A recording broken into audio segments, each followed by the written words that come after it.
This week there developed some clarity about who's ahead in the Republican primary field, and it largely came from the fundraising numbers, because now we're past the early stages and candidates actually need to position themselves to compete.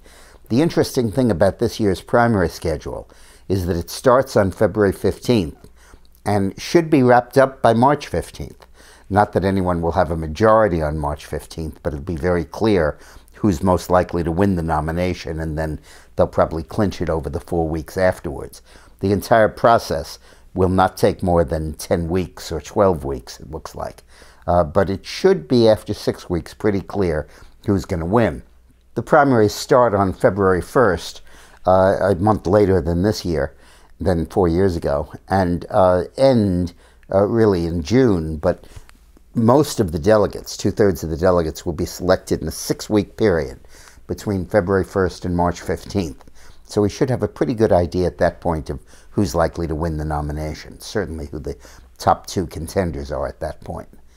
Well, so that fundraising now becomes important, because you need to really look at buying time in this concentrated period of time and really affecting the election.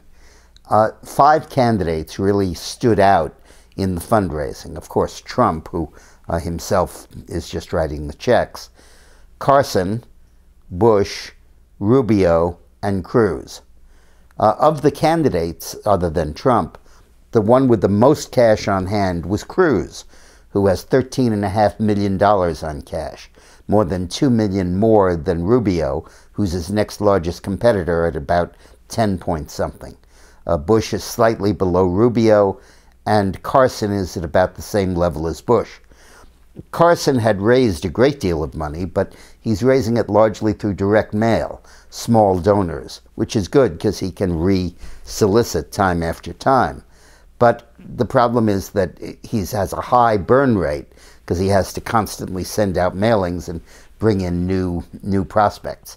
The most efficient campaign is Cruz, who had the lowest burn rate, meaning percent of the money they bring in that they're spending, of any of the candidates. Now, you can't take that 5-way field as gospel at this point, because you still have an outlier in John Kasich, who, while he has only 3 or 4 million on hand, may be a more formidable candidate, because you might see a swing for some of the Bush supporters to Kasich, as the case for Bush ebbs. But I think at this point you might be safe in saying that those 5, plus possibly Kasich and possibly Fiorina, are really the top contenders, which means the conservatives really have to make a choice. They're either going to be for Carson or for Rubio or for Cruz. And moderates need to make a choice about whether they're going to be for Bush or whether they're going to be for Kasich.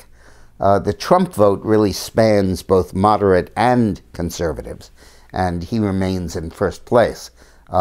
We'll see how that does after the debate. But you're beginning to see the contours of a serious field emerging. I think eventually the main contest for the conservative nomination, and I think a conservative will probably win the Republican nomination, will be between Cruz and Rubio. And that's going to be a fascinating contest, and I would urge you to drill down to those 2 candidates and study their positions and look at them, because I think that is the real field that you'll end up having. Of course, that all assumes that Trump fades, and he hasn't faded yet, and he certainly is aggressive and strong and waging a wonderful campaign with brand new ideas and wonderful new rhetoric. So it's going to be a tough contest, but it's beginning to shake out. Thanks for watching.